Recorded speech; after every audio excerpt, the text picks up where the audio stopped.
അതായത് 10 പേര് ഒരു സ്ഥലത്ത് വന്ന് പ്രാർത്ഥിക്കുമ്പോൾ അതിലൊരാൾക്ക് സങ്കടം ഉണ്ടെങ്കിൽ ആ സങ്കടത്തെ അഡ്രസ്സ് ചെയ്യേണ്ട സ്ഥലം കൂടിയാണ് പള്ളി. കർത്താവ് ചെയ്ത പ്രവർത്തികൾ മാത്രം കണ്ടു തീരുന്നവർ ദേവാലയത്തിൻ്റെ വരാന്തയിൽ നിൽക്കുന്നവരെ പോലെ ആയി പോവുകയാണ്. God meeting his people in a person. അതാണ് ജീസസ് ക്രൈസ്റ്റ്. ഒരു വ്യക്തിയിൽ അനുസരിക്കുന്നിടത്ത് ദൈവസാന്നിധ്യം വെളിപ്പെടും. പരിശുദ്ധ കുർബാനയിലൂടെ, തിരുവചനത്തിലൂടെ, വിശുദ്ധ കൂദാശകളിലൂടെ, തിരുസഭയുടെ കൂട്ടായ്മയിലൂടെ ഒക്കെ ഈ സാന്നിധ്യം വെളിപ്പെടുത്തുന്നു. ഈ സാന്നിധ്യം നമുക്ക് ബലമാകുന്നു. പഴയ നിയമത്തിൽ കണ്ടതൊക്കെ നിഴലാണ്, മിശിഹായിലാണ് യാഥാർത്ഥ്യം വെളിപ്പെടുന്നതെന്ന് എണ്ണ, വിസിബിൾ സൈൻ, ലഭിക്കുന്ന അദൃശ്യമായ കൃപ പരിശുദ്ധാത്മാവ്. തിരുസഭയെ മുടിയണിയിക്കുന്ന, കിരീടമണിയിക്കുന്ന ഈ 4 ആഴ്ചകളിൽ നമുക്കും തിരുസഭയോട് ചേർന്ന് പ്രാർത്ഥിക്കാം. ഈശോ മിശിഹായിക്ക് സ്തുതിയായിരിക്കട്ടെ. നവംബർ 9 ഞായർ, പള്ളിക്കൂദാശക്കാലത്തിൻ്റെ 2ാമത്തെ ഞായർ.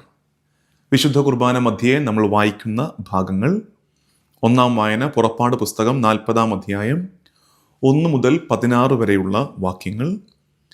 2-ാം വായന 1 രാജാക്കന്മാർ 8-ാം അധ്യായം 22 മുതൽ 29 വരെയുള്ള വാക്യങ്ങൾ. ലേഖനം, ഹെബ്രായ ലേഖനം 8-ാം അധ്യായം 1 മുതൽ 6 വരെയുള്ള വാക്യങ്ങളും.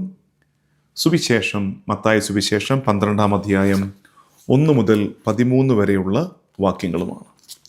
നമ്മൾ കഴിഞ്ഞ ആഴ്ച ധ്യാനിച്ചത് നിങ്ങളുടെ മനസ്സിൽ കിടപ്പുണ്ടെങ്കിൽ ഇന്നത്തെ ധ്യാനം, ഇന്നത്തെ ഈ ബ്ലസ് 364 അതിൻ്റെ കണ്ടിന്യൂവേഷനാണ്. ഈ പള്ളിക്കൂദാശ കാലത്തിൽ നമ്മൾ കഴിഞ്ഞ ഞായറാഴ്ച അവതരിപ്പിച്ച പാറ്റേൺ മനസ്സിൽ കിടക്കുന്നു. എപ്പോഴും ഓർക്കുന്നില്ലേ? പഴയ നിയമത്തിൽ ദേവാലയം ഒരിടമായിരുന്നു. പുതിയ നിയമത്തിലേക്ക് എത്തുമ്പോൾ അത് ഈശോയിൽ വ്യക്തിയാകുന്നു. ആ വ്യക്തി സഭയിലേക്ക് എക്സ്റ്റെൻഡ് ചെയ്യപ്പെടുന്നു. സഭ ദേവാലയമാകുന്നു. കൂട്ടായ്മയിൽ കർത്താവ് വെളിപ്പെടുന്നു.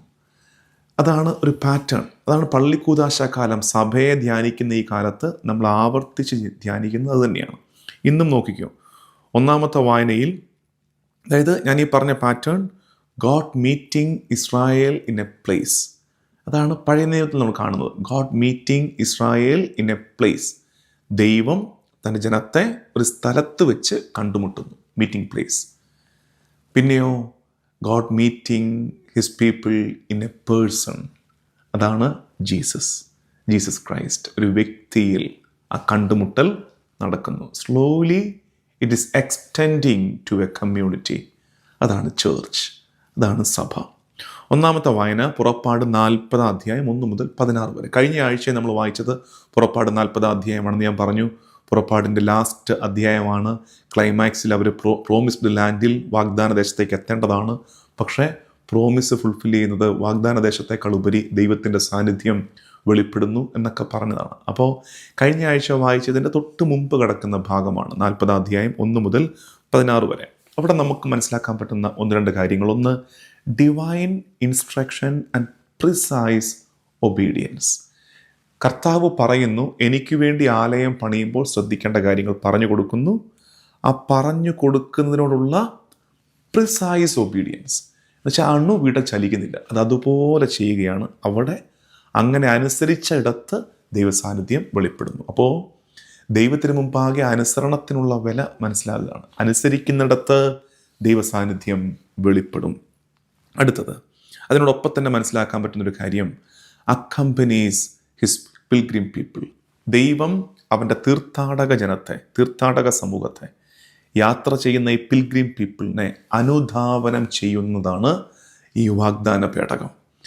ഈജിപ്തിലെ അടിമത്തത്തിൽ നിന്ന് കാനാൻ ദേശത്തിലേക്കുള്ള യാത്ര.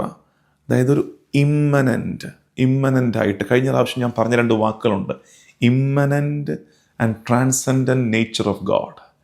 ദൈവം നമുക്ക് അതീതനാകുമ്പോഴും അവൻ നമ്മോടൊപ്പം വസിക്കുന്നു. ആ ഒപ്പം വസിക്കുന്നതാണ് ഹിസ് ഇമ്മനൻസ്. ഒപ്പം വസിച്ചു എന്ന് വിചാരിച്ച് ഇത്രയേ ഉള്ളൂ, ഇതാണ് ദൈവം എന്ന് വിചാരിക്കരുത്. ഹീസ് ട്രാൻസെൻഡൻറ്റ്, അതിനും അതീതനാണ് കർത്താവ്. അപ്പോൾ ഈ പുറപ്പാടുന്ന ഈജിപ്തിലേക്കുള്ള യാത്രയുണ്ടല്ലോ, ഇന്ന് നമ്മൾ നടത്തിക്കൊണ്ടിരിക്കുന്ന യാത്രയുടെ പ്രോട്ടോടൈപ്പാണ്. നമ്മളായിരിക്കുന്ന പാപാവസ്ഥകളിൽ നിന്ന് നമ്മൾ വാഗ്ദാന ദേശത്തേക്ക്, കർത്താവിൻ്റെ വാഗ്ദാനമായ നമുക്ക് വേണ്ടി ഒരുക്കി വെച്ചിരിക്കുന്ന ഇടമായ സ്വർഗത്തിലേക്ക് യാത്ര ചെയ്യുന്നു. ഈ യാത്രയിൽ കർത്താവ് അവൻ്റെ സാന്നിധ്യം നമുക്ക് വെളിപ്പെടുത്തുന്നു. പരിശുദ്ധ കുർബാനയിലൂടെ, തിരുവചനത്തിലൂടെ, വിശുദ്ധ കൂദാശകളിലൂടെ, തിരുസഭയുടെ കൂട്ടായ്മയിലൂടെ ഒക്കെ ഈ സാന്നിധ്യം വെളിപ്പെടുത്തുന്നു. ഈ സാന്നിധ്യം നമുക്ക് ബലമാകുന്നു. ഈ സാന്നിധ്യം ദൈവത്തിൻ്റെ ഇമ്മനൻ്റ് നേച്ചറിൻ്റെ തെളിവാകുന്നു. നമ്മോടൊപ്പം കർത്താവുണ്ട്. ഇനി രണ്ടാമത്തെ വായനയിലേക്ക് വരാം. 1 രാജാക്കന്മാർ 8-ാം അധ്യായം 22 മുതൽ 29 വരെയുള്ള വാക്യങ്ങൾ. ഇവിടെ സോളമൻ്റെ പ്രാർത്ഥനയാണ്. ഞാൻ ഇത്ര നേരം പറഞ്ഞുകൊണ്ടിരുന്നൊരു സാധനമില്ലേ, ഇമ്മനൻസ് ട്രാൻസെൻഡൻസ്. ഫിലോസഫിക്കൽ ടേംസ് ആണ്, തിയോളജിക്കൽ ടേംസ് ആണ്. അത് കൃത്യം സോളമൻ്റെ പ്രാർത്ഥനയിൽ വെളിപ്പെടുന്നുണ്ട്. സോളമൻ ദൈവത്തിന് വേണ്ടി പള്ളി പണിതിട്ട്, നിങ്ങൾ ആ ഭാഗം വായിക്കണം. ഇന്ന് ഏത് വായന മിസ്സായാലും സോളമൻ്റെ പ്രാർത്ഥന വായിച്ചേക്കണം, നിങ്ങൾക്ക് പേഴ്സണൽ റീഡിങ്ങിൻ്റെ ഭാഗമായിട്ട്.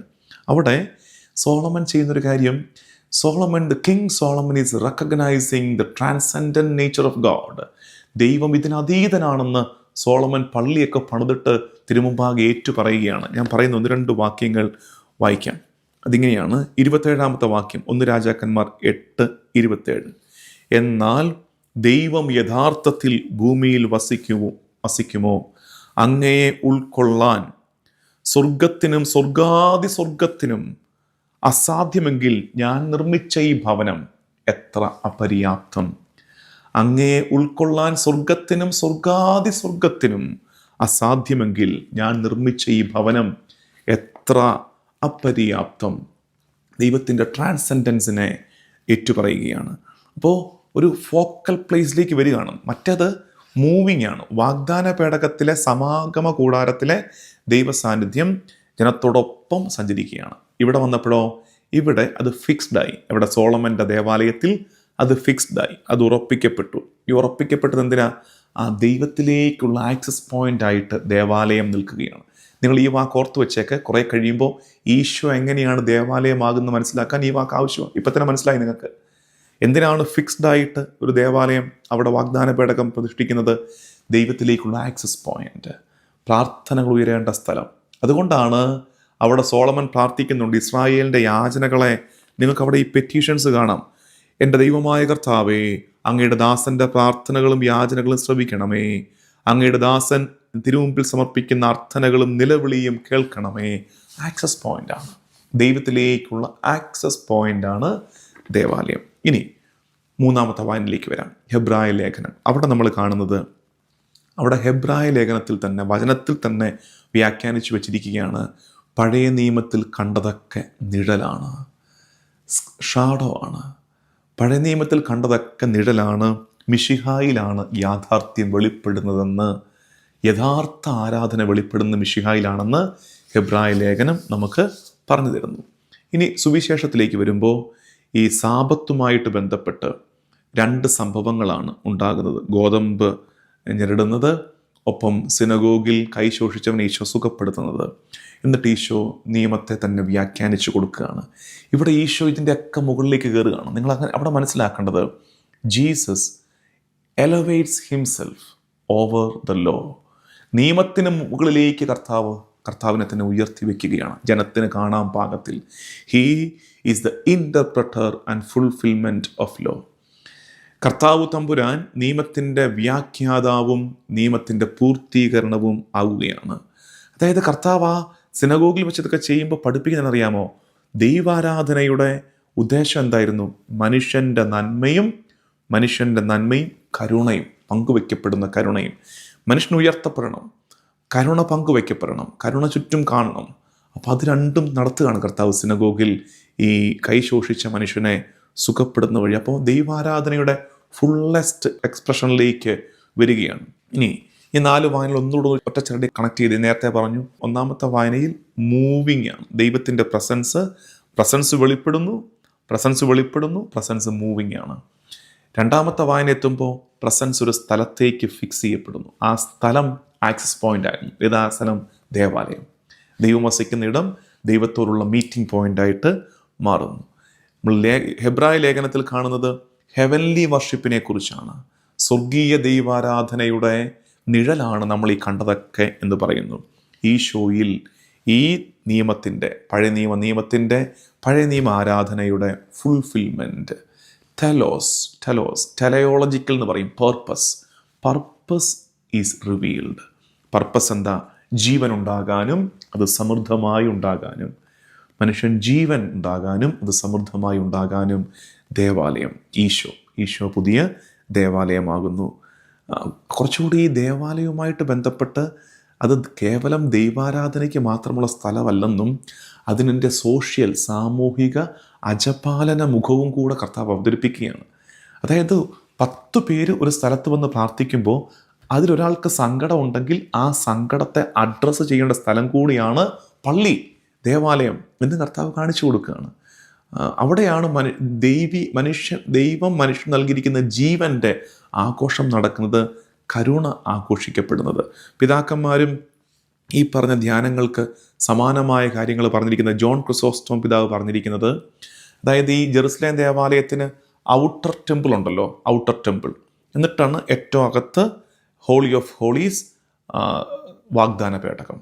അപ്പോൾ ഈ ജോൺ ക്രിസോസ്റ്റം പറയുകയാണ്, അപ്പോൾ ഈ പുതിയ നിയമ ദേവാലയത്തിൻ്റെ ഔട്ടർ ടെമ്പിളാണ് കർത്താവിൻ്റെ ശരീരവും കർത്താവ് ചെയ്ത പ്രവർത്തികളും. അതല്ല ഔട്ടർ, പുറത്ത്. പക്ഷെ ഉള്ളിൽ അവൻ ദൈവമാണ്. ദൈവസാന്നിധ്യം കർത്താവിൽ വെളിപ്പെടുന്നു. അപ്പോൾ ഇത് മാത്രം കണ്ടു തീരുന്നവർ, കർത്താവ് ചെയ്ത പ്രവർത്തികൾ മാത്രം കണ്ടു തീരുന്നവർ ദേവാലയത്തിൻ്റെ വരാന്തയിൽ നിൽക്കുന്നവരെ പോലെ ആയി പോവുകയാണ്. അതാണ് ഈശോയും പരാതി പറഞ്ഞില്ലേ, നിങ്ങൾ എന്നെ തേടി വന്നത് നിങ്ങൾ അപ്പം ഭക്ഷിതൃപ്തരായതുകൊണ്ടാണ്, അല്ലാതെ എന്നെ തേടി വരുന്നതല്ല. കർത്താവിനെ തേടി വരുന്നിടത്താണ് ഈ ആക്സസ് പോയിൻ്റായിട്ട് കഴിഞ്ഞ ദിവസം മാർപ്പാപ്പ വ്യാഖ്യാനിച്ച, നമുക്ക് പറഞ്ഞു തന്ന, DDF വ്യക്തമാക്കി തന്ന, പലരും ചോദിച്ച 2ാമത്തെ എപ്പിസോഡ് വന്നില്ലല്ലോ അച്ചു, ആമുഖം അച്ഛൻ പഠിപ്പിച്ചു, സ്റ്റാർട്ടിംഗ് പോയിന്റിലേക്ക് എത്തി. ഇനിയിപ്പോൾ അടുത്ത 2-3 ടൈറ്റിൽസ് പഠിപ്പിച്ച വരും കേട്ടോ. മിക്കവാറും നാളെയോ മറ്റന്നാളോ തിങ്കളാഴ്ച രാവിലത്തേക്ക് നിങ്ങളിലേക്ക് എത്തുമെന്ന് വിചാരിക്കുന്നു അടുത്ത എപ്പിസോഡും. അപ്പോൾ കുറച്ച് പേര് ചോദിച്ചു റോസറി പാത്തിൻ്റെ അടുത്ത എപ്പിസോഡ് വന്നില്ല, വരും. വേറെ കുറേ പേർക്ക് അറിയേണ്ടത് ആസ്ക് ലേൺ ബിലീവ് ആണ്. ആൽബ് കാണുന്നില്ലല്ലോ, അതും വരും. ഈ ധ്യാനങ്ങളുടെ ഇടയ്ക്ക് കിട്ടുന്ന സമയത്ത് ഇത് ചെയ്യുന്നതുകൊണ്ട് ഇതെല്ലാം കൂടെ ഒരുപോലെ ചെയ്യുന്നില്ലെന്നേ ഉള്ളൂ, പക്ഷേ ഓരോന്നായിട്ട് നിങ്ങളിലേക്ക് എത്തും. അപ്പോൾ ഞാൻ പറഞ്ഞു വന്നത്, ജോൺ ക്രിസോസ്റ്റം പിതാവ് പറഞ്ഞിരിക്കുന്നത്, കർത്താവ് ചെയ്ത പ്രവർത്തികൾ ഔട്ടർ ടെമ്പിൾ, കർത്താവാണ് ദേവാലയം, കർത്താവാണ്, ഈശോയാണ് ദേവാലയം. സെയിൻറ്റ് തോമസ് അക്വീനാസ് ഇതിനെ കുറച്ചുകൂടി ഈ ഹെബ്രായ ലേഖനത്തിലെ നിഴലും കാര്യങ്ങളൊക്കെ പറഞ്ഞിട്ടില്ലേ, വെളിപ്പെടുന്നു എന്നൊക്കെ പറയുന്നില്ലേ, അതുമായിട്ടൊക്കെ ബന്ധപ്പെടുത്തി സെയിൻറ്റ് തോമസ് അക്വീനാസ് സാക്രമെൻസിനെയും ഇതുപോലെ പറഞ്ഞു തരുന്നുണ്ട്. കർത്താവിനെ, അവൻ്റെ പ്രവർത്തികളെ നമുക്ക് കാണാൻ പാകത്തിൽ നമ്മുടെ മുമ്പിലേക്ക് ഒരുക്കുന്നതാണ് sacraments. Visible signs of invisible grace. അദൃശ്യമായ കൃപ നമ്മളിലേക്ക് എത്തും through a visible sign. Visible sign ലഭിക്കുന്ന അദൃശ്യമായ കൃപ പരിശുദ്ധാത്മാവ്. അതുകൊണ്ട് ഇതെല്ലാം ഇങ്ങനെ കൂട്ടി ഇണക്കപ്പെട്ട് കിടക്കുകയാണെന്ന് മനസ്സിലാക്കുക. തിരുസഭയെ ധ്യാനിക്കേണ്ട ഈ പള്ളിക്കൂദാശ കാലത്തിൽ തിരുസഭയെ മുടിയണിയിക്കുന്ന, കിരീടമണിയിക്കുന്ന, അതിൻ്റെ ധ്യാനം നടക്കുന്ന ഈ ആഴ്ചകളിൽ, ഈ 4 ആഴ്ചകളിൽ നമുക്കും തിരുസഭയോട് ചേർന്ന് പ്രാർത്ഥിക്കാം. കർത്താവിൽ, ഈശോ മിശിഹായിൽ ദേവാലയം കണ്ടുമുട്ടുന്നു. ഈശോയിൽ ദൈവത്തോടുള്ള ആക്സസ് പോയിന്റ്, മീറ്റിംഗ് പോയിന്റ് തിരിച്ചറിയുന്ന ഒരു സമൂഹമായി നമ്മൾ വളരാൻ, ആ കൂട്ടായ്മയിലേക്ക് ഈശോ പടരാൻ. Actually church is the extension of Jesus Christ. അവിടെ ദേവാലയമായിട്ട് നമ്മൾ മാറുകയും ചുറ്റുമുള്ള അവരുടെ ആവശ്യങ്ങളിലേക്ക് കരുണയോടെ നോക്കുകയും മനുഷ്യ ജീവൻ്റെ ക്വാളിറ്റി ഉയർത്തപ്പെടുകയും ചെയ്യുമ്പോഴാണ് യഥാർത്ഥ ദൈവാരാധന നടക്കുന്നതെന്ന് മനസ്സിലാക്കുകയും ചെയ്യാം. കർത്താവും ദൈവവുമായ ഈശോ മിശിഹായെ, സഭയുടെ കൂട്ടായ്മയിൽ നിന്നെ കണ്ടുമുട്ടുവാൻ, പരസ്പരം കരുണയോടെ വർത്തിക്കുവാൻ ഞങ്ങളെ പഠിപ്പിക്കണമേ. നമ്മുടെ കർത്താവ് ഈശോ മിശിഹായുടെ കൃപയും പിതാവായ ദൈവത്തിൻ്റെ സ്നേഹവും പരിശുദ്ധാത്മാവിൻ്റെ സഹവാസവും എന്നും എല്ലാ കാലവും കൂടെ ഉണ്ടായിരിക്കട്ടെ, ഇപ്പോഴും എപ്പോഴും എന്നേക്കും. ആമേൻ.